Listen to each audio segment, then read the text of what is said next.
राधे राधे दोस्तों, आप सभी का स्वागत है मेरे YouTube चैनल HD शिवदर्शन पे। दोस्तों, हम बहुत ही सुंदर कथा जो है भक्तिमाल कथा प्रभु इंद्रेश जी महाराज की लेके आ रहे हैं। तो आप सभी जने अपना प्यार दीजिएगा और बताइएगा आज की कथा आपको कैसी लगी। दोस्तों, 9 जनवरी से लेकर के 13 जनवरी तक ये कथा प्रारंभ रहेगी। तो आप सभी जने सुबह 9 से 11 बजे का समय जरूर निकालें और बहुत ही सुंदर कथा का आनंद लीजिए। भक्त चरित्र के बारे में जानिए, इंद्रेश जी महाराज ने कितनी सुंदर कथा बताई है।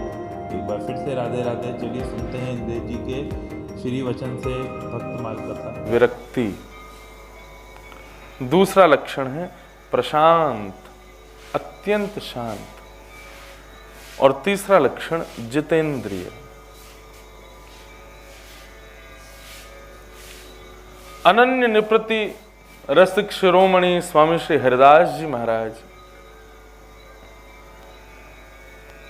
जब उनके भाव पक्ष को केंद्र में लेकर के उनके भाव से प्रसन्न होकर के जब वृंदावन में कुंज बिहारी लाल जब प्रकट हुए, तो ऐसा भाव पढ़ने में आता है कि स्वामी जी बिहारी जी के चरणों से नित्य ही सोने की मोहर प्रकट हुआ करती थी। जितनी स्वर्ण की मुद्राएं वहां प्रकट होती थी, श्री स्वामी हरिदास जी महाराज उन समस्त मोहरों से ठाकुर जी की सेवा करते थे, श्रृंगार की, राग की, भोग की। जब जब जब बिहारी जी प्रकट हुए ही हुए थे तब की चर्चा है। नित्य 56 भोग बनता था, नित्य नूतन सामग्रियों को तैयार करवाते थे और 3 रूप में उस सामग्री का विभाजन करते थे। पहले रूप में तो यमुना जी के जलचर जीवों को वो सामग्री प्रदान की जाती थी। दूसरे रूप में श्रीधाम वृंदावन के सघन कुंज में विराजे हुए समस्त मयूर मरकटों को वो सामग्री देते थे। और तीसरे भाव में ठाकुर जी के मुख की वो सामग्री वृंदावन में रहने वाले भजन करता भजनानंदी समस्त महात्माओं को वितरण होती थी। परंतु जब स्वयं स्वामी जी की चर्चा होती थी तो स्वामी जी स्वयं क्या पाते थे? तो वर्णन आता है कि जब भी नवीन नवीन सामग्री बनाते थे, खूब सुंदर सुंदर 56 भोग आदि सबको पवाते थे, सबको खूब सुख दिलाते थे। भाव तो ये रहता था कि बिहारी जी को सुख मिले और बिहारी जी के मुख का प्रसाद है तो सबको वितरण होता था। वे वृंदावन के यमुना के जलचर जीवों का भी सौभाग्य मानते थे, वृंदावन के सघन कुंज में रहने वाले उन जीवों का भी सौभाग्य मानते थे और वृंदावन में भजन करने वालों को तो नित्य ठाकुर जी का ही सखा मानते थे, इसलिए सब में वितरण कर देते थे। लेकिन जब स्वयं की बारी आती थी तो एक सीख लेते थे और सीख लेकर के उसको खीर में डुबो करके और सीख को बाहर निकालते, उस सीख में जितनी खीर आ जाती उस खीर का सेवन करके और 3 तोला रोज सूखे चना पाते थे स्वामी श्री हरिदास जी। हमारी भावना कैसी रहती है?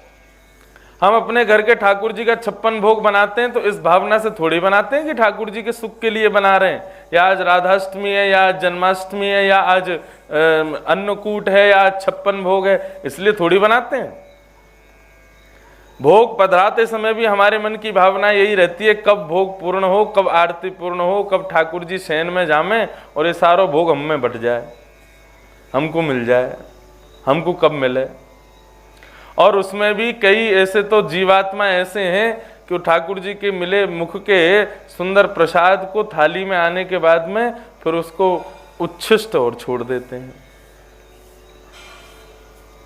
यहां स्वामी श्री हरिदास जी की दीनता देखो, वे स्वयं अपने हाथों से 56 भोग सिद्ध करते हैं, लेकिन स्वयं पाने की भावना में कितना लेते हैं कि एक सीख डुबोने पर जितना उसमें खीर आता है केवल उतना स्वीकार करते हैं। ऐसा जितेंद्रिय ठाकुर जी को प्रिय है। स्वामी श्री हरिदास जी महाराज यूं ही प्रिय नहीं हैं बिहारी जी को। सब जगह राधे राधे कहो, जय श्री कृष्ण कहो, राधे श्याम कहो, कुछ भी कहो, लेकिन जब भी श्री बिहारी जी के सन्मुख जाओ प्रेम से श्री हरदास कुंज बिहारी श्री हरदास कह करके पुकार दो, मतलब ऐसा लगता है कि सामने खड़े लाला के मुखमंडल पर मानो एक दिव्य प्रसन्नता आ गई हो। इतना प्रेम श्री बिहारी जी करते हैं स्वामी जी से।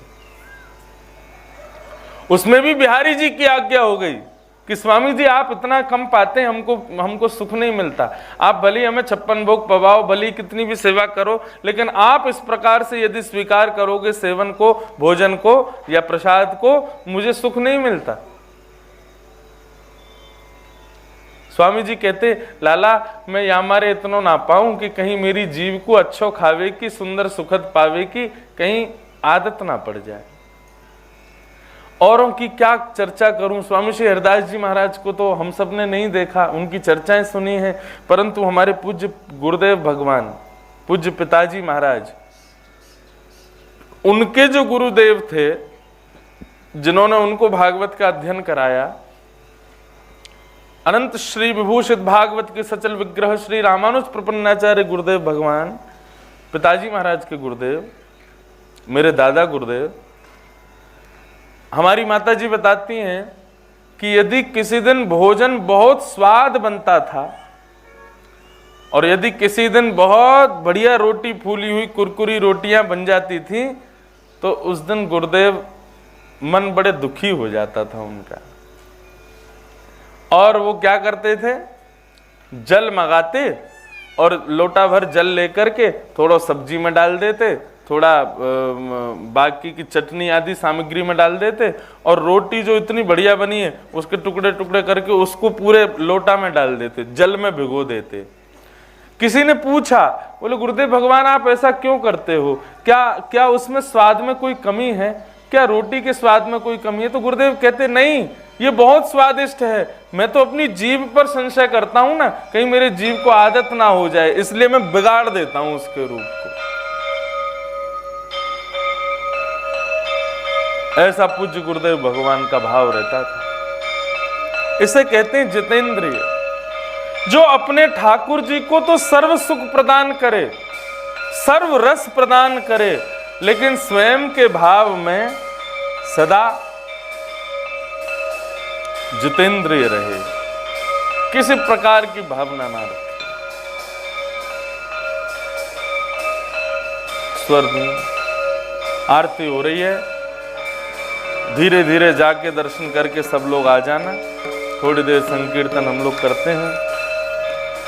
जय राधे जय राधे राधे, जय राधे जय श्री राधे, जय राधे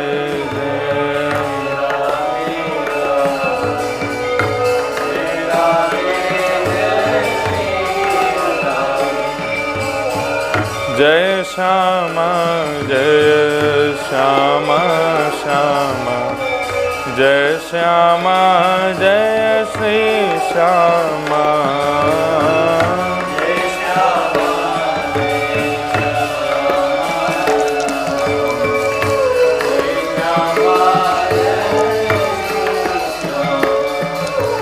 जय राधे जय राधे राधे, जय राधे जय श्री राधे, जय राधे जय राधे राधे,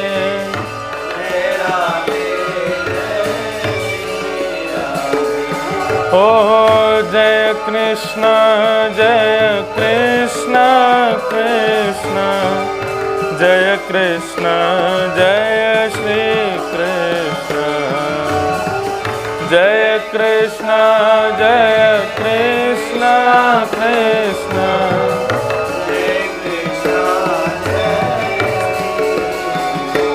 ओ जय राधे राधे राधे, जय राधे जय श्री राधे, जय राधे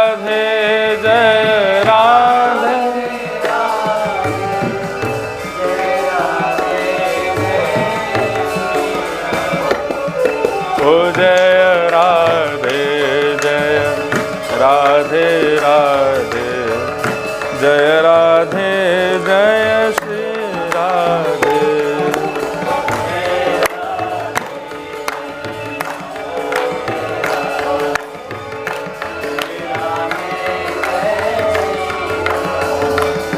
ओ जय श्यामा श्यामा, जय श्यामा जय श्री श्यामा।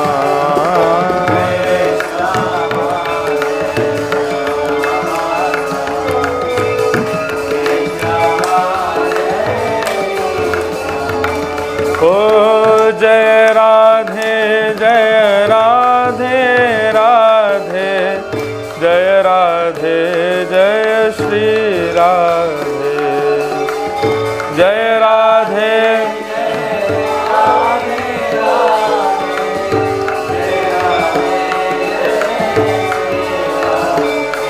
हे जय श्यामा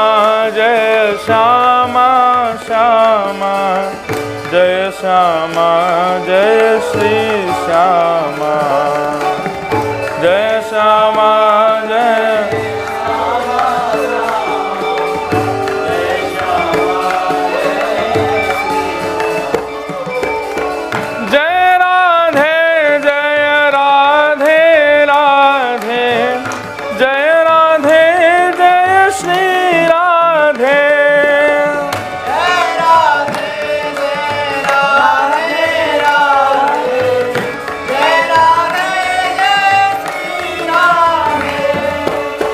जय कृष्ण जय श्री कृष्ण, जय कृष्ण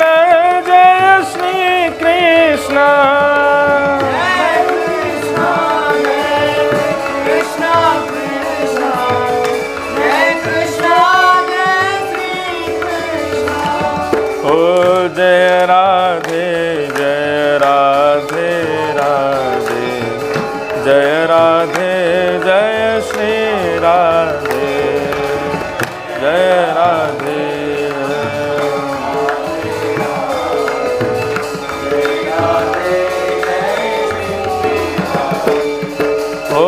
जय राधे जय राधे राधे, जय राधे जय श्री राधे, जय राधे जय राधे राधे, जय राधे। हो जय श्यामा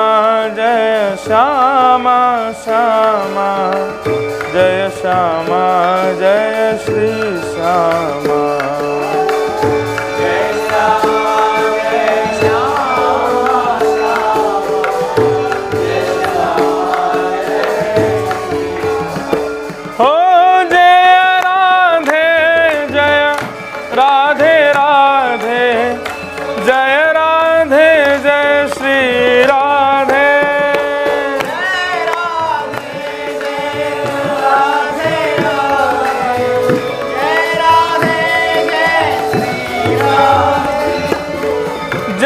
श्यामा, जय श्यामा जय श्री श्यामा, जय श्यामा जय श्यामा श्यामा, जय श्यामा जय श्री श्यामा। जय राधे राधे, जय राधे जय श्री राधे,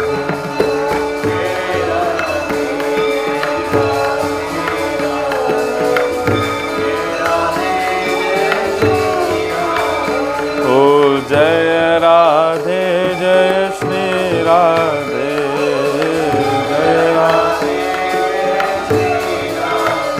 हाँ जय राधे जय श्री राधे,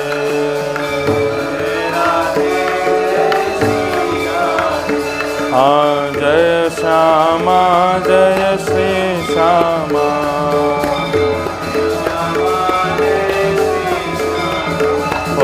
जय राधे जय श्री राधे, जय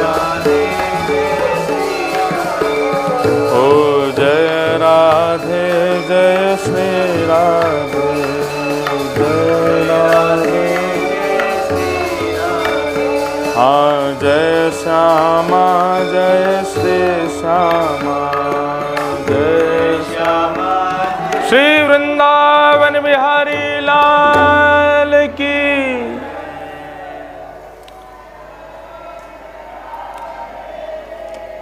तो अपने गुरुदेव की चर्चा सुना रहे थे।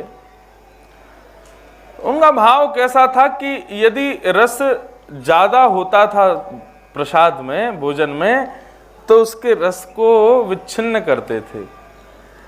इसलिए नहीं कि भाई उसमें कोई स्वाद बन जाता हो, नहीं, उसका स्वाद बिगाड़ने के लिए। क्यों?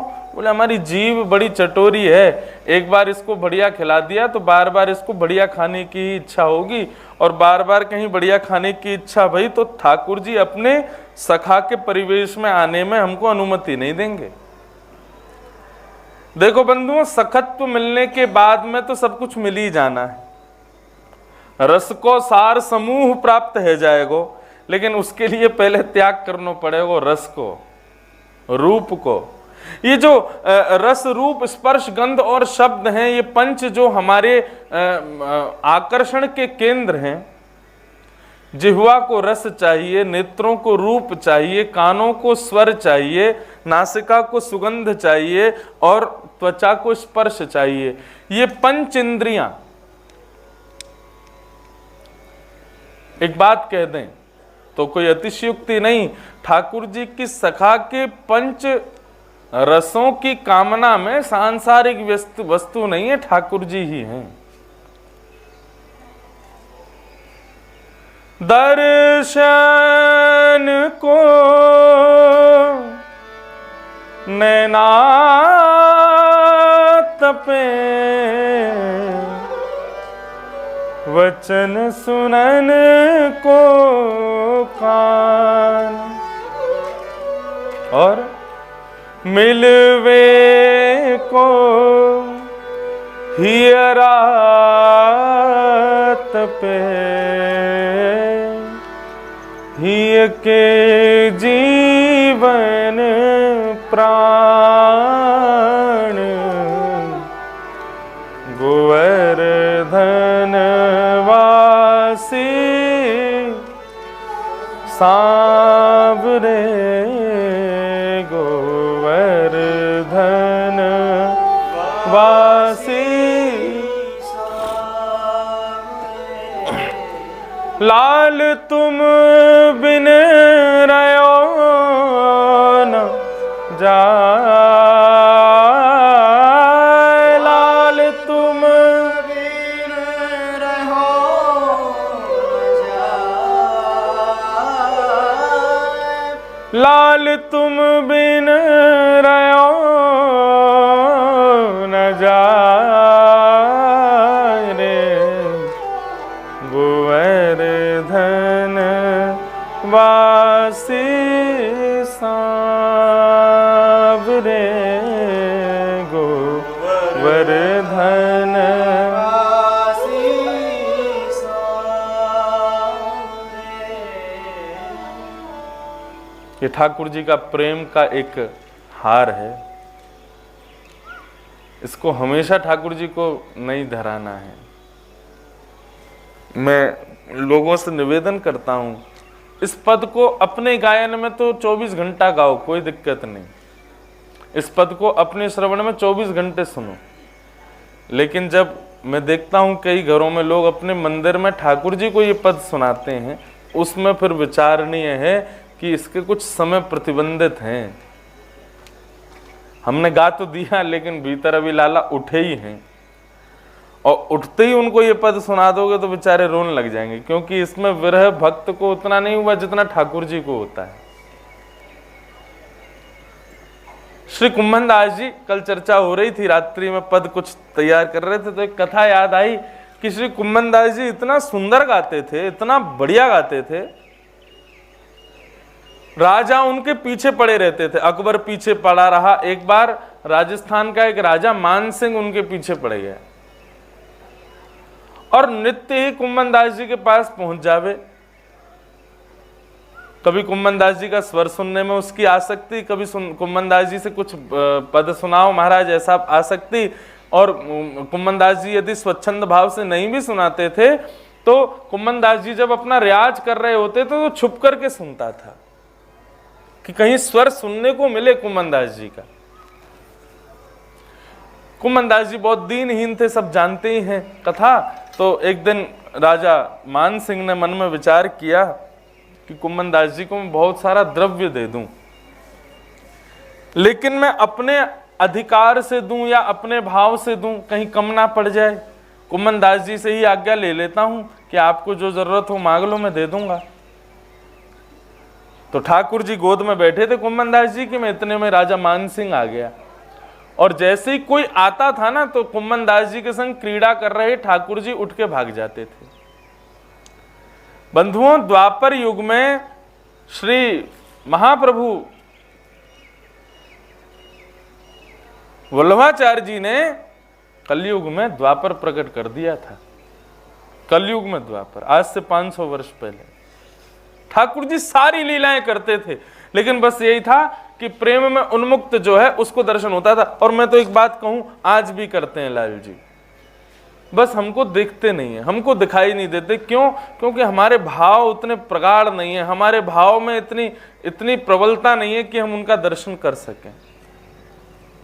आज भी ठाकुर जी की लीला हो रही है, आज भी हम सब बैठ के कथा सुन रहे हैं तो ना जाने 20 बार तो निकल जाते होंगे हमारे आसपास से, लेकिन हमको उनका अनुभव नहीं होता। तो कुम्मन दास जी की गोद में ठाकुर जी बैठे थे और कुछ चर्चा कर रहे थे। इतने में ही राजा मान सिंह आ गया। तो मान सिंह के आते ही ठाकुर जी वहां से अंतर्ध्यान हो गए और कुम्मन दास जी को इतना कष्ट हुआ कि ठाकुर जी चले गए। मान सिंह बैठा रहा सामने, लेकिन कुम्मन दास जी बस मन में विचार करते रहे, कहाँ चले गए नाथ, कछु तो कह रहे जन कहाँ चले गए नाथ, इसी प्रकार का भाव रखने लगे। राजा मान सिंह सामने बैठा था, उसने कहा महाराज आप मेरे कहने से कभी कुछ सुनाते नहीं, कुछ गाते नहीं, ठीक है आपकी रुचि में, उस रुचि में बीच में कोई दखलंदाजी नहीं देना चाहता, लेकिन मैं आपसे प्रार्थना करना चाहता हूँ। मैं आपका इतना बड़ा मुरीद हो चुका हूं कि आपको कुछ देना चाहता हूं, आप कुछ मांग लीजिए मुझसे, आप जो कहेंगे मैं सब कुछ आपको न्योछावर कर दूंगा। कुम्मन दास जी के नेत्र सजल हो गए। राजा मान सिंह बोला आप रुदन क्यों कर रहे हो? बोले क्योंकि तेरे आवे से पहले मुझको एक बहुत सुंदर वस्तु प्राप्त भई, लेकिन तेरे आवे के बाद वो चली गई। या हमारे मैं तो सो यही मांगना चाहूं कि तू फिर से उठ के चलो जाए यहां से। क्यों? तेरे जाती वो वस्तु फिर मिल जाएगी, देनो तो यही दे दे, तू चलो जाए यहां से। राजा मान सिंह उठ करके जैसे ही चले गए, जैसे ही मान सिंह गए ठाकुर जी फिर प्रकट हो गए।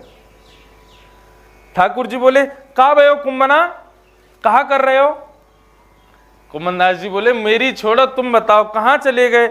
बोले तेरे मेरे भाव के बीच में, तेरी मेरी सखत्व के बीच में कोई और आवे तो मुंह को फिर सुख ना लगे, हमारे में चलो गए हो। कौन आए हो?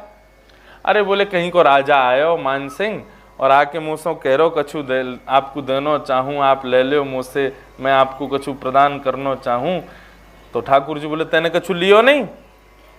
अब लाल जी मैं कहाँ मांगू, वासे मैंने तो कछु नहीं मांगो, आप मेरी गोद में बैठे, बाकी आवे से चले गए तो मैंने वासे कही तू चलो जा, वो ही दे दे मुझको, क्योंकि तेरे जावे तो वो आ जाएंगे। ठाकुर जी बोले अरे बावड़े मैं नहीं तो पढ़ा के भेजो मान सिंह, मैं नहीं तो बाकू सब मती वाकी ऐसी करी कि वो आके तेरे सब भंडारन को भर के चलो जाए, मैं नहीं तो भेजो बाकू, तेने क्यों बाकू वापस कर दिया? कछु ले ले तो। कुम्मन दास जी बोले यदि मैंने वहां से कछु ले लियो हो तो, वहां से कछु प्राप्त कर लियो हो तो, वाकी दी हुई वस्तु को स्वीकार कर लियो हो तो आप दोबारा मेरी गोद में नहीं आते।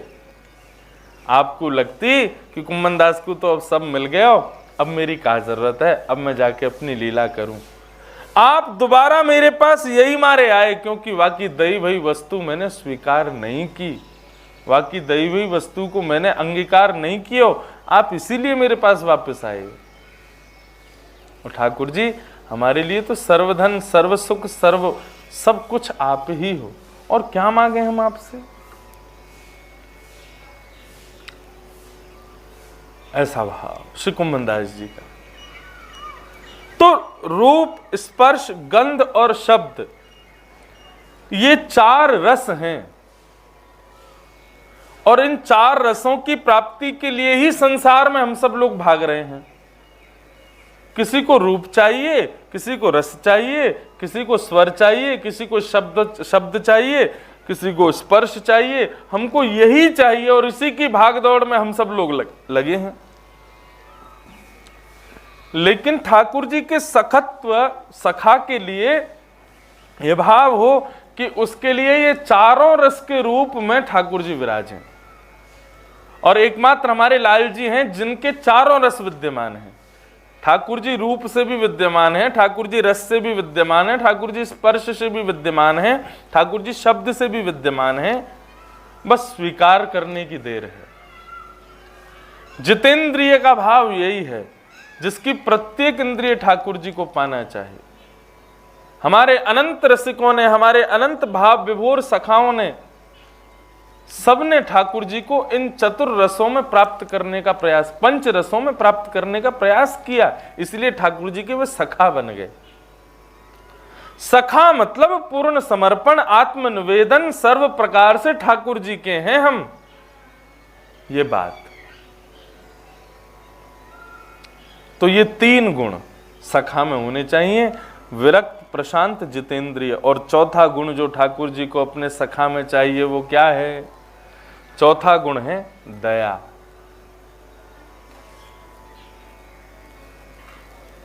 सबके श्रुहृदः सर्वदेही नाम कारुणिका, सब पर दया करे, सब पर करुणा करे, सबके प्रति प्रिय भाव रखे, ऐसा हृदय वाला ठाकुर जी कहते हैं वो मेरा सखा है। ऐसे हृदय से जो युक्त है ठाकुर जी उसको अपना सखत्व प्रदान करते हैं, जो सबके प्रति दया भाव रखे। और इसमें तो नामदेव जी से ऊंचा तो कोई और नाम याद आता ही नहीं। कैसी दया उनके भीतर, जो कुकर के पीछे घी का डिब्बा लेके भाग रहे हैं कि अरे विठलनाथ सूखी रोटी मत खाइयो, नेक रुक जा, नेक मुझको घी तो चुपड़न दे। रोटी बना रहे थे, इतने में ही कुत्ता लेके भाग गया, तो पीछे भागे उसके। हम लोग होते तो डंडा लेके भागते, लेकिन श्री नामदेव जी उसके पीछे घी का डिब्बा लेके भाग रहे हैं। अरे विठलनाथ सूखी रोटी मत खाइयो, अरे विठलनाथ तुम्हारे मुखमंडल में आनंद नहीं आवेगा, गले में इर्ज जावेगी सूखी रोटी, ने घी तो लगान दो। घी का डिब्बा लेके कुत्ते के पीछे भागे तो कुकर में से श्री पंडरीनाथ भगवान प्रकट हो गए। पंडरीनाथ भगवान बोले आपने हमको यहां भी पहचान लिया? तो बोले आप नहीं हो कुकर में, सर्व जगह हो आप। सब पर दया करे और इस भाव से करे कि सब घट में ठाकुर जी हैं। हम लोग सुबह स्नान करने के बाद में अपने स्नानीय वस्त्रों को भी यदि ऐसे ही पैर से उठा के फेंक देते हैं, या जिससे अंग का प्रक्षालन किया, जिससे अंग को पहुंचा, उसको भी यथावता कहीं फेंक देते हैं ना, तो वहां पर भी दया लेश हो जाती है। उस पर भी दया का भाव रखो, सदा दया में रहो,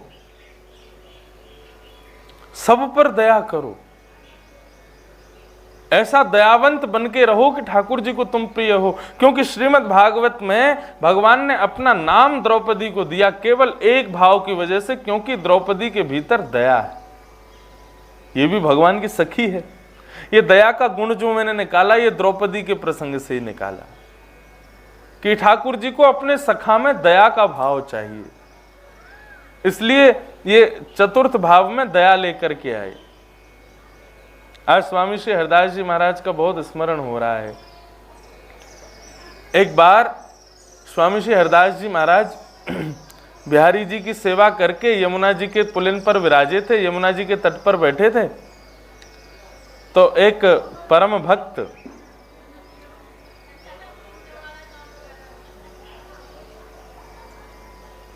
उसको जब पता चला कि वृंदावन में कुंज बिहारी, अच्छा बिहारी जी का नाम बांके बिहारी बाद में हम लोगों ने रखा, उनका मूल नाम कुंज बिहारी।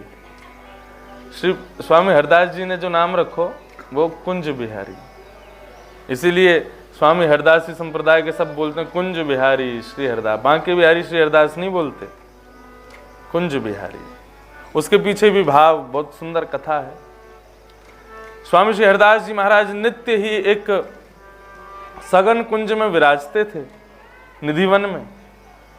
तब बिहारी जी प्रकट नहीं हुए थे और नित्य ही एक कुंज को जाकर के प्रणाम करते थे। एक ही कुंज को प्रणाम करते। सब स्वामी श्री हरिदास जी के जितने भी अनुयायी थे, सबने सोचा ये स्वामी जी इसी कुंज को क्यों प्रणाम करते हैं, इसमें ऐसी क्या विशेषता है।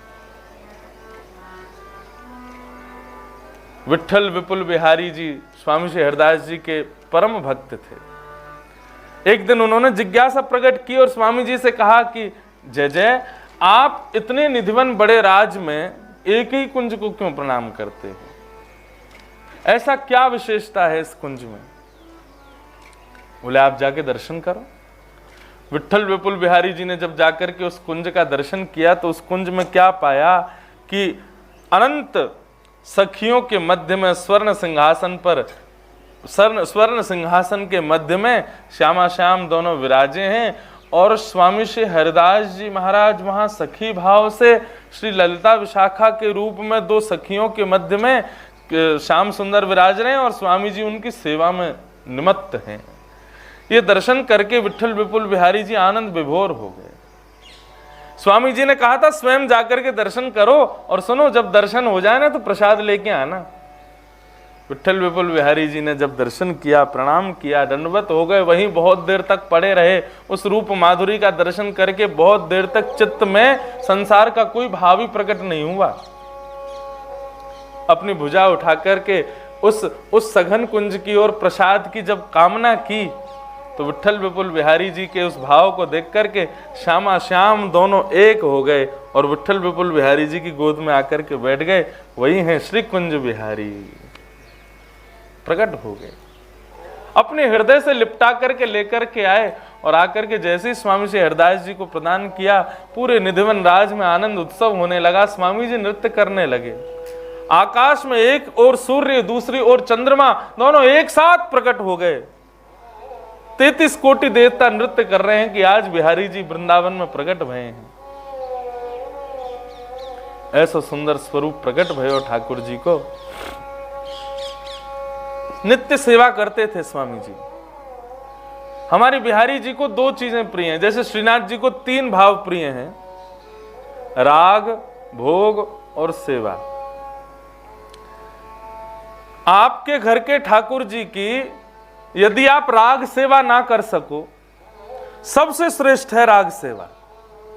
आप कुछ गा के ना सुना सको, कुछ कीर्तन ना सुना सको, कुछ भजन ना सुना सको, कोई बात नहीं, स्वर इतना अच्छा नहीं दिया ठाकुर जी ने तो भोग सेवा करो। लेकिन एक बात और याद रखना, यदि आपका स्वर उचित नहीं है ना, स्वर ज्यादा बढ़िया नहीं है, तो ज्यादा मत गाना ठाकुर जी के आगे। ये बात हम सत्य कह रहे हैं। यदि स्वर मधुर नहीं है और ठाकुर जी के सामने जबरदस्ती रह रहे हो ठाकुर जी को सुख नहीं मिलेगा। बुरा नहीं मानना, आपका स्वर अच्छा नहीं है, ठाकुर जी ने आपको उस भाव के लिए भेजा ही नहीं है, इसलिए उसको कट्टस कर लो, बोले कि इसके लिए मैं आया ही नहीं हूं, तो ये भाव मुझे स्वीकार देना ही नहीं है ठाकुर जी। बाकी के और हैं क्या, राग नहीं दे सकते, भोग दो। लेकिन एक बात कहूं, जिनके पास राग का भाव है, जिनके पास स्वर है, वो अपनी कंधा को रोज थपथपाया करो। ठाकुर जी ने कितनी कृपा की कि आपको स्वर दिया। अनंत निप्रति स्वामी श्री हरिदास जी महाराज से लेकर के और वहां सूरदास जी तक सबका ये मानना है, सबका ये स्वीकारीकरण है कि ठाकुर जी नम, यम, नियम, आसन, प्राणायाम, प्रत्याहार, जप, तप आदि इन सब भावों से मिलेंगे। कितने वर्षों में, कितने समय में, कितने दिनों में मिलेंगे कुछ कह नहीं सकते, लेकिन यदि आपके पास स्वर है तो स्वर के गायन के कुछ क्षण बाद ही ठाकुर जी का अनुभव आपको हो जाएगा। आप लोग कहोगे महाराज जी आपके पास तो स्वर है, आपने अपना पक्ष तो भारी कर लिया, और हम लोग कहां जाएं? गजराज तारो तेने आवने को, जावने को, खावने पकावने को मीराबाई तारी है। यदि स्वर का भाव अच्छा नहीं है तो भोग की सेवा करो, ठाकुर जी को नित्य भोग बनाओ। अच्छा एक बात, राग सीखने पर आएगा, भोग भी सीखने पर आएगा, लेकिन राग सीखने के बाद भी उतना बढ़िया आएगा ये कह नहीं सकते। भोग सीखने के बाद अच्छा आ जाएगा। इसलिए भोग सुंदर सुंदर बनाओ, नई नई वस्तुएं बना बना करके ठाकुर जी को पवाओ। आप कहो कि अब से भोग भी नहीं होता, तो तीसरा तो आपको करना पड़ेगा क्या? ठाकुर जी का श्रृंगार करो। आप कहो कि महाराज जी हमसे नहीं आता, माला कैसे पहनाते हैं, पोशाक कैसे पहनाते हैं, कुछ नहीं आता, तो एक काम मेरे कहने से कर लेना। केसर लेना, चंदन से उसको घिसना, बढ़िया जब केसर चंदन युक्त होकर के बढ़िया चंदन तैयार हो जाए तो ठाकुर जी के माथे पर और दोनों कपोलों पर थोड़ा थोड़ा चंदन लगा देना। ठाकुर जी उसी से रीझ जाएंगे, उसी से आनंदित हो जाएंगे। तीनों में से कुछ तो होना चाहिए जीवन में, या तो राग हो, या तो भोग हो, या फिर श्रृंगार हो। और तीनों से ही वंचित हो तो फिर तो सीताराम कृपा करें आप पे, चकाचक भोग पाओ, तान दुपट्टा सो जाओ। आपको ठाकुर जी ने संसार की शोभा बनाने के लिए भेजा है, संसार की शोभा बनाओ। हाँ, कुछ लोग संसार की शोभा में भी तो रहें, सब भक्त हो जाएंगे फिर संसार कैसे चलेगा? इसलिए राग भोग श्रृंगार तीनों में ही रुचि नहीं है तो फिर आपको ठाकुर जी को दूर से प्रणाम किया कर। जय हो। अब होटल में जगह ही नहीं है तो कहां घुसोगे? सब ऑक्यूपाइड हो गया तो फिर कहां जाओगे? कहीं और ही व्यवस्था देखो अपनी। लेकिन प्रयास तो करना चाहिए। हमारे बिहारी जी को दो चीज प्रिय हैं, एक तो राग और दूसरा इत्र सेवा। हरिदासी परंपरा जैसी इत्र सेवा पूरी परंपराओं में कहीं नहीं होती। जब भी आप निधिवन राज जाओ, जब भी आप तटीय स्थान जाओ, जब भी बिहारी जी के दर्शन करने जाओ, बिहारी जी अलग ही चमकते हैं। क्यों? इत्र खूब रज रज के लगवाते हैं। इत्र की सेवा बहुत प्रिय है ठाकुर जी को। तो स्वामी श्री हरिदास जी दोनों में ही निपुण हैं। राग भी सुनाते हैं ठाकुर जी को। आहा, नैना रूप भरे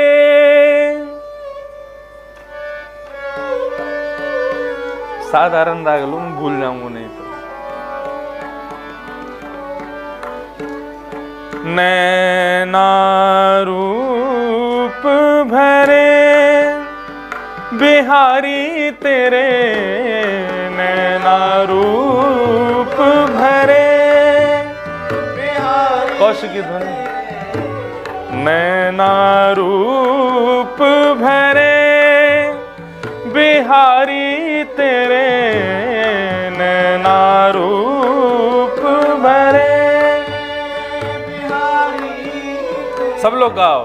नैना रूप भरे बिहारी तेरे, नैना रूप भरे बिहारी तेरे, नैना रूप भरे बिहारी तेरे, नैना रूप भरे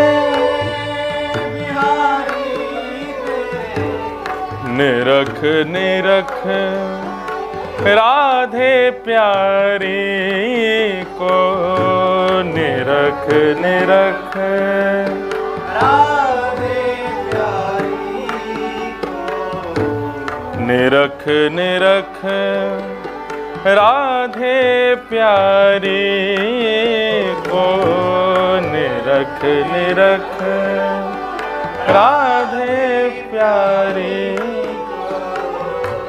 अनत न कबहु टरे बिहारी तेरे, अनत न कबहु टरे बिहारी तेरे, नैना रूप भरे बिहारी तेरे, नैना रूप भरे बिहारी। आहा, श्री ललित मोहिनी जी वर्णन कर रहे हैं, लाला तुम्हारे नेत्र कैसे हैं? नैना रूप भरे, नैना स्वरूप भरे, नैना रस भरे, नैना श्रृंगार भरे, नैना सब भरे। सब कछु लाल जी के नेत्रन में ही विद्यमान है। और निरख निरख प्यारी राधे को अनत कबहु न टरे। बोले कैसे नेत्र हैं? बोले एक तो होवे कि कोई वस्तु की सुंदरता देख करके आप थक जाओगे, लेकिन लाल जी के नेत्र कैसे हैं? बोले किशोरी जी 24 घंटा देखती रहे फिर भी उनको मन भरे ना है। नैना रूप भरे बिहारी तेरे, नैना रूप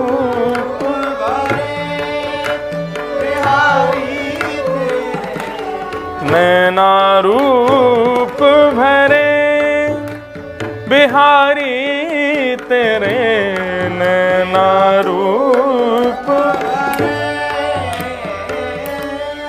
हाँ सुख को सार समूह किशोरी, सुख को सार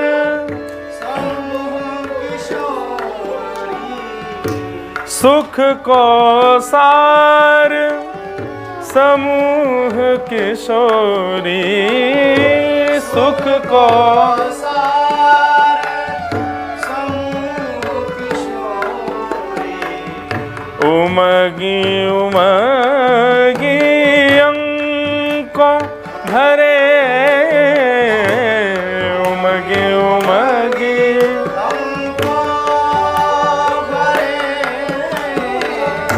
उमगी उमगी अंको भरे, उमगी उमगी अंको। अब एक रहस्य की बात बताऊं। श्री गोविंद देव जी, बिहारी जी, राधा रमन जी, मदन मोहन जी, सबकी भुजाएं ऐसी ही क्यों रहती हैं? 24 घंटा बंसी बजाते रहे और आज ते ना बजा रहे, 5000 साल ते बजा रहे, थके ना ये? इनके हाथ कभी हारे ना है? कभी यो ना इनको मन करे कि मैं नीचे हाथ करके सीधा। कभी गोविंद देव जी दर्शन करने जाओ, अब पता चली सामने जैसी कपाट खोले गोविंद देव जी ऐसे खड़े हैं। ऐसे कभी होगा क्यों ना है? बंधुओं भाव को समझिए। ये जो ठाकुर जी के नित्य भुजा ऐसी नहीं है ना, ये ठाकुर जी की भुजा नहीं है, किशोरी जी की भुजा है। और ये भुजा ऐसे क्यों है? यदि आप भाव से देखो, उस पक्ष को मत देखो कि हाथ में बंशी लगी है, केवल उस भुजा के आकृति को देखो तो ऐसा लगेगा माने कि पीछे से किशोरी जी ने ऐसे ठाकुर जी को अपने अंक में भर रखो है।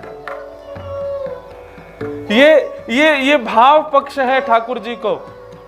ये जो लाल जी सदैव इस त्रिभंग लली मुद्रा में रहते हैं, ये त्रिभंग लली भाव क्या है?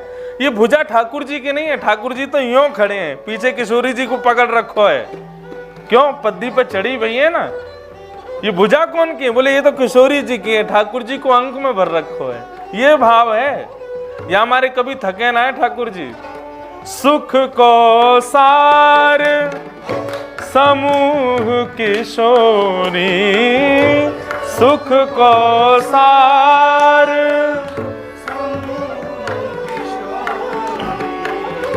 उमगी उमगी अंको भरे, उमगी उमगी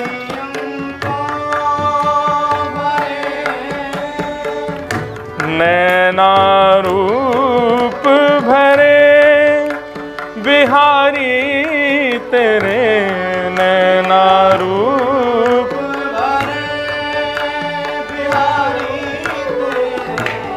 ललित मोहिनी की निज जीवन, ललित मोहिनी की निज जीवन।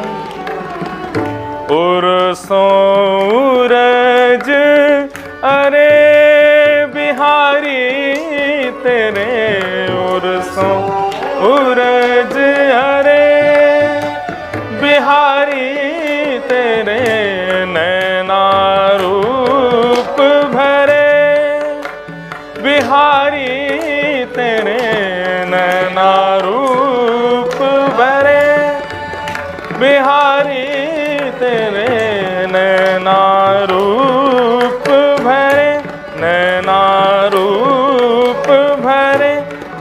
नैना रूप बिहारी तेरे रूप भरे। वाह। श्री बिहारी जी प्रकट भये वृंदावन में, और स्वामी श्री हरिदास जी महाराज नित्य ही राग की सेवा, भोग की सेवा और श्रृंगार में इत्र की सेवा से लाल जी को खूब आनंद प्रदान करें।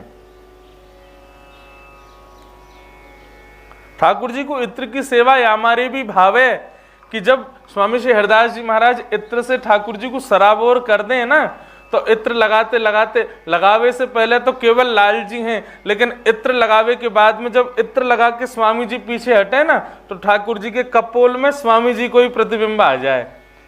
ये भाव ठाकुर जी को रहे कि जब मैं इत्र से खूब नहा जाऊं ना, मेरे अंग प्रत्यंग में प्रतिबिंब प्रकट हो जाए और सामने खड़े मेरे भक्तन को ही प्रतिबिंब मेरे अंग में आ जाए, मुझको वहां से बहुत सुख मिले।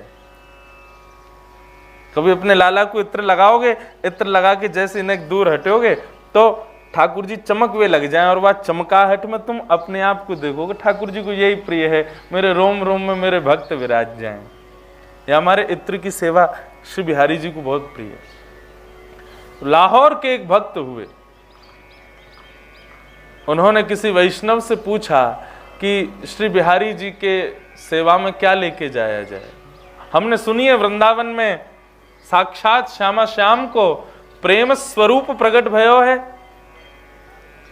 किसी ने कही बोले कि भैया ठाकुर जी की सेवा के लिए तो फिर राग लेके जाओ, या तो उनको कुछ सुना के आओ, भोग तो इतनी दूर से लेके जाओगे तो वहां तक भोग लगाने योग्य बचेगा नहीं, तो सबसे बढ़िया है इत्र लेकर के जाओ।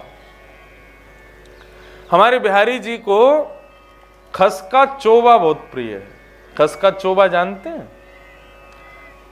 खसकी घास से जब खसका इत्र निकाला जाता है, उस इत्र को एक छननी में छाना जाता है, तो छानने के बाद पतला पतला जो निकलता है वो होता है इत्र, जो हम लोगों को मिल जाता है। लेकिन उससे निकला हुआ जो रस है, उसका जो गाढ़ापन है वो चोबा होता है, और बिहारी जी को चोबा का इत्र लगता है, खसका चोबा लगता है।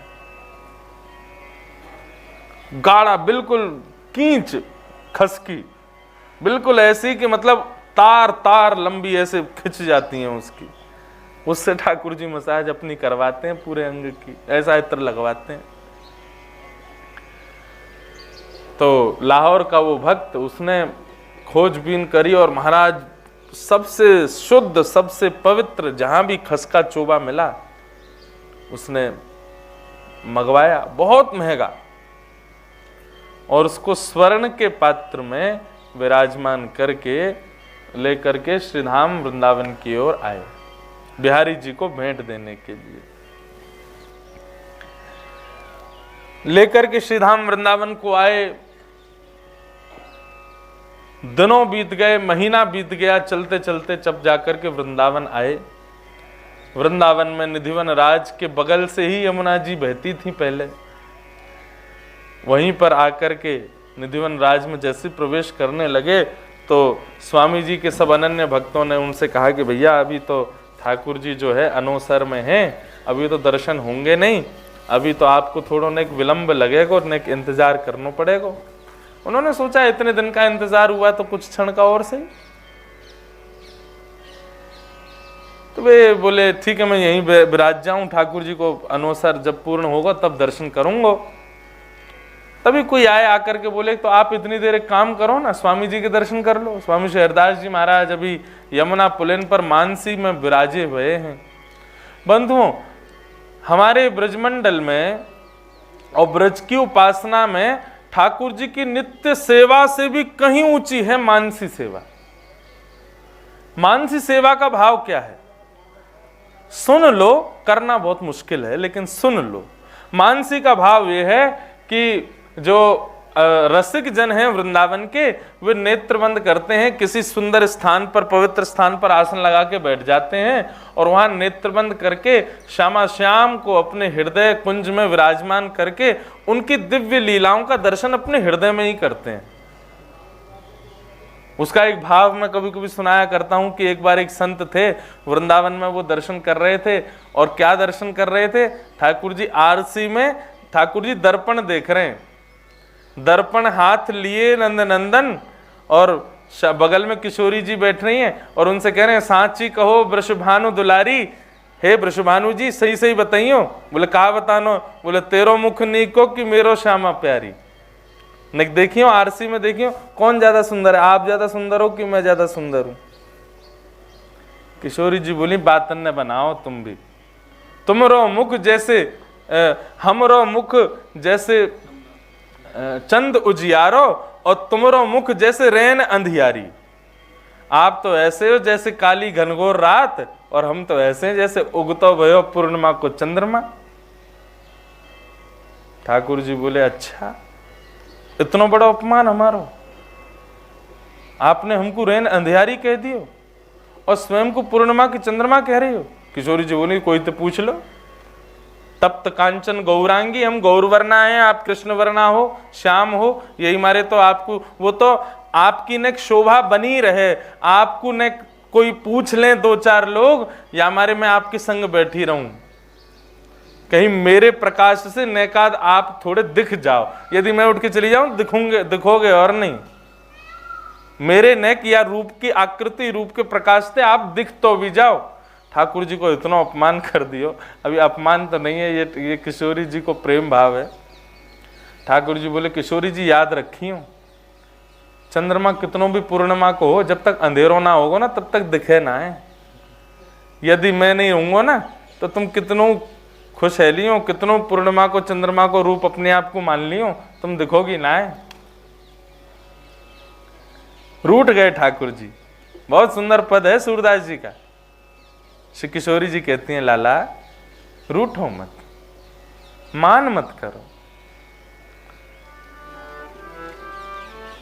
तेरी अखियन में मोटो मोटो कजरा, आपके नेत्रन में तो मोटो मोटो काजल लगो है। ठाकुर जी बोले आपके भी तो लगो? बोले नहीं, हमारे नेत्रों में काजल नहीं है श्याम सुंदर।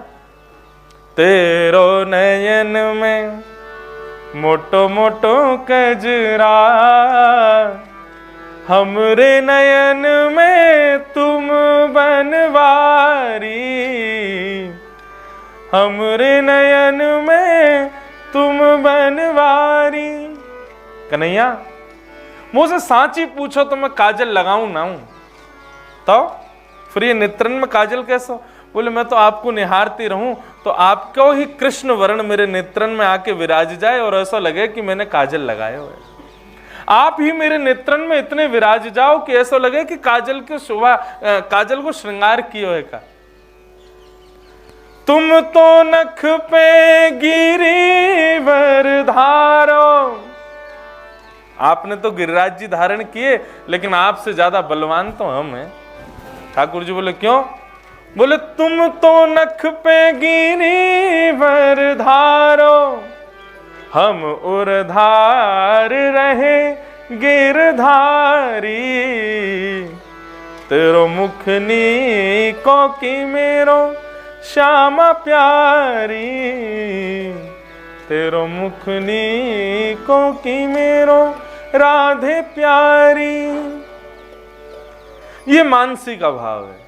बंधुओं मैं आपसे सत्य कहूं, अष्ट सखाओं के पद, स्वामी श्री हरिदास जी महाराज के पद, श्री हरिहरवंश महाप्रभु के समस्त परंपरा के पद, इनमें से किसी एक लीला के एक भाव के पद को नित्य पढ़ो और उसको पढ़ करके नेत्र बंद करके नित्य आप भी मानसी में जाया करो, मानसी में प्रकट करो ठाकुर जी को। कैसे प्रकट करना है? बोले सघन कुंज है, सघन कुंज में एक तरफ पीतांबरी पहने हुए श्याम सुंदर खड़े हैं, दूसरी तरफ गौर वर्णा सुंदर श्रृंगार से युक्त श्री किशोरी जी खड़ी हैं, दोनों उनकी लीला है रही है, और स्वयं को वहां एक सेवक के रूप में पहुंचाओ। हम कौन हैं? बोले हम एक अर्चक हैं, हम एक सेवक हैं, हम ठाकुर जी के कोई सखा हैं, कोई दास हैं। मैं आपको सत्य बताऊं, मैं कल अपने बहन दीदी को और जीजा जी को भी बता रहा था, रात में कभी कभी स्वप्न करते करते पढ़ता हूँ, यहाँ कथा करता हूँ, इतनी कथा होती है तो रात में स्वप्न में भी कई बार ये भक्तजन ही आ जाते हैं। मैंने परसों तरसों तो नरसिंह मेहता छाती पे कूद गए मेरी पे, रात में उठ के बैठ गया। मैंने कहा है गो भैया, कभी कभी लगती है श्री कुंभन दास जी महाराज चद्दर खींच के ले जा रहे, उठ जा, सो रहा है बहू, ऐसे भाव आते हैं रात्रि में। तो कभी कभी मन होता है कि सबको ये मानसी भाव मिले, अपने आप को उस मानसी में, उस भाव पक्ष में लेकर के जाओ, तब आपको स्वप्न में भी वही दर्शन होगा, वही भाव का प्रतिबिंब स्वरूप दिखेगा ठाकुर जी का। तो स्वामी श्री हरिदास जी मानसी में बैठे थे यमुना के पुलिन पर, और यमुना के पुलिन पर मानसी में बैठे बैठे वे श्यामा श्याम को होली खिला रहे थे, और स्वयं सखी भाव में किशोरी जी की सहचरी बनके किशोरी जी के पक्ष को मजबूत कर रहे थे, ठाकुर जी को हराने का पूर्ण प्रयास। इतने में ही वो लाहौर से आया भक्त इत्र लेकर के पहुंच गया। उसने स्वामी जी को देखा, स्वामी जी अपनी बगल में ही गुदरी है, लकुटी है, करुआ रखो है, और स्वामी जी पूरे मुखमंडल पर ब्रजरज लेपे और भाव से उस भाव पक्ष में कभी कभी प्रसन्न हो रहे हैं, कभी मुख पर कभी ऐसा लग रहा है कि मानो स्वामी जी कहीं दौड़ रहे हैं, कभी प्रश्वेत के बिंदु प्रकट हो रहे हैं, मानसी में ही सब भाव प्रकट हो रहे हैं उनके। क्यों? होली चल रही है ना भीतर, सखी है, कभी यहां गिरे, कभी वहां गिरे, कभी कहीं दौड़े, कभी कछु लावे। किशोरी जी को जा चीज की आवश्यकता पड़े, स्वामी जी तुरंत दौड़ के जावे, किशोरी जी के लिए लेके आवे, वो भाव पक्ष चल रहा है उनका। अब सब कहां जाने कि स्वामी जी किस भाव में हैं, पसीने पसीने हो रहे हैं, और सब देख करके आश्चर्य हो रहे हैं। उस लाहौर के भक्त ने आकर के देखा, बोले कि स्वामी जी मानसी में बैठे, उसको पता नहीं मानसी का भाव क्या होता है। स्वर्ण के पात्र में अत्यंत अनमोल इत्र के चोवा को लेके गया, और स्वामी जी को प्रणाम करके उस इत्र के पात्र को स्वामी जी के सन्मुख उसने जैसे ही पधराया और ढक्कन खोल दिया, उसकी सुगंधी स्वामी जी के नासिका से भीतर प्रविष्ट होने लगी। तो मानसी में ही ऐसा भाव आया, किसी सखी ने इत्र को, चोबा को फैलाया हो, ऐसा भाव प्रकट हो गया। इतने में ही क्या हुआ, श्याम सुंदर और श्री श्यामाजू दोनों आपस में एक दूसरे को रंग में रंग रहे हैं। और यहाँ पे कहा गया कि जैसे ही किशोरी जी हाथ में एक पात्र में खूब सारे गाढ़े रंग को, एक जल को पात्र भर करके और ठाकुर जी पे मारवे के काजे लेके जा रही, इतने में ही श्री किशोरी जी की एक चुनरी किशोरी जी के चरणन से फंस गई, और वह फंसवे के कारण वो हाथ में झटका आयो और वो पात्र हाथ से छूट गयो, छूट करके नीचे गिर गयो। और सामने खड़े श्याम सुंदर मुस्कुराने लगे, बोले अब बच के कहाँ जाओगी, अब तो पात्र गिर गयो। और ठाकुर जी ने अपनी पिचकारी भरी, और जैसी किशोरी जी पर मारवे को भये, वहीं स्वामी जी सखी के भाव से विराजमान है। उनने विचार किया कि कहीं किशोरी जी हार ना जाएं, कहीं इनको कन्हैया ने रंग दियो तो हमारी हार रह जाएगी, लाला जीत जाएगा। इतने में ही कछु पास मिलो नहीं, दूर एक इत्र को भरो भयो एक पात्र दिखाई दियो। स्वामी जी दौड़ करके गए और वह इत्र के पात्र को पकड़ करके किशोरी जी को प्रदान किया। और ये तो है रो मानसी में, लेकिन वास्तविकता में श्री स्वामी श्री हरिदास जी महाराज यमुना के पुलिन पर बैठे और वह इत्र के पात्र को पकड़ करके और श्याम सुंदर जो किशोरी जी के ऊपर पिचकारी छोड़ रहे हैं, उनकी ओर लेकर के ऐसे छिटको मारा जो सामने यमुना जी, और यमुना जी में सारो इत्र जाकर के गिर गयो, सब बह गयो, बह करके वहां से चलो गयो। और स्वामी जी जोर जोर से हंसन लगे, आनंदित है, वाह वाह वाह, जय हो जय हो जय हो, बोलो कुंज बिहारी श्री हरदास स्वामी जी की जय हो, किशोरी जी की जय हो, श्री राधा रानी की जय हो, ऐसे आनंद में विभोर रह गए। लेकिन महीनों से दूर से पैदल चल करके आया वो भक्त, इतना महंगा इत्र लेकर के स्वर्ण के पात्र में, और स्वामी जी ने पात्र सहित उस इत्र को फेंक दिया यमुना जी ने। उनके भाव को समझ नहीं पाया, मन बहुत दुखित हो गया, मन कष्ट से सराबोर हो गया।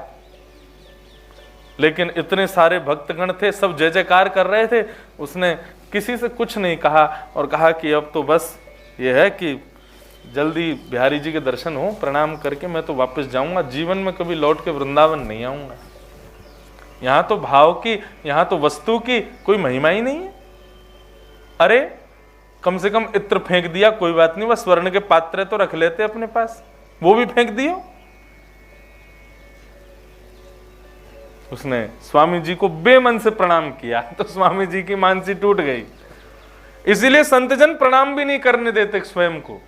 क्यों? तुम्हारा भाव कैसा क्या जाने, कहीं तुम्हारे कुभाव से उनके भाव में लेश ना हो जाए। कुभाव से जब प्रणाम किया तो स्वामी जी के नेत्र खुल गए।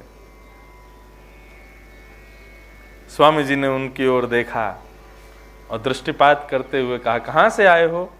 बताया, बोले महाराज स्वामी जी हम लाहौर से आए थे, आदि आदि सब भाव।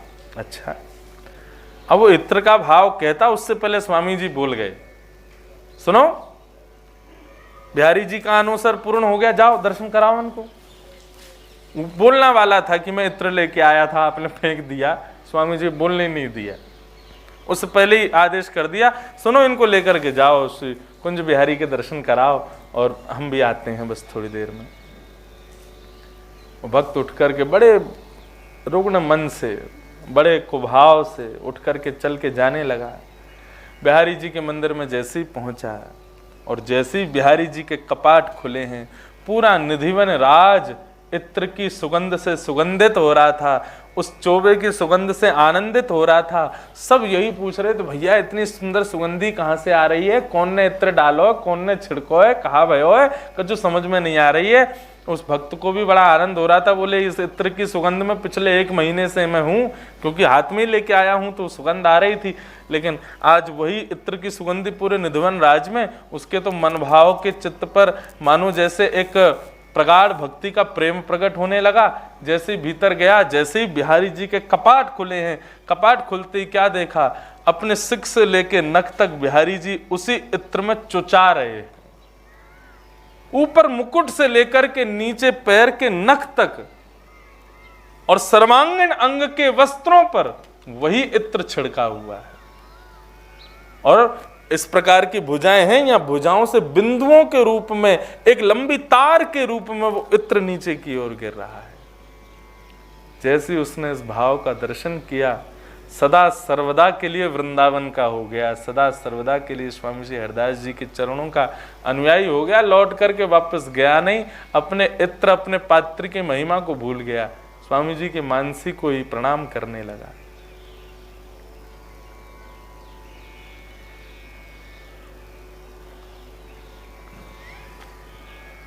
ये सब सखाओं के भाव। दया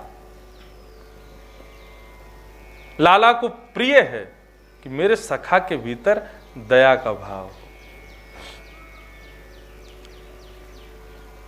चाहे श्री हितरवंश महाप्रभु हों, चाहे स्वामी श्री रामानुजाचार्य भगवान हों, चाहे रामानंदाचार्य हों, हमारे जितने भी आचार्य हैं, इन सब ने दया के भाव से ठाकुर जी को रिझाया। हमारे पूर्वाचार्य इतनी सेवा नहीं करते थे ठाकुर जी की, सेवा के लिए तो सेवक रखे थे। सबके अपने अपने गुण होते हैं, जैसे कि श्री विठलनाथ जी सेवा के आचार्य थे, ऐसे ही श्रीमद वल्लभाचार्य जी महाराज ये ठाकुर जी की सेवा इतनी नहीं करते थे। ऐसा हम पढ़ते हैं कि जब तक श्रीनाथ जी स्वामी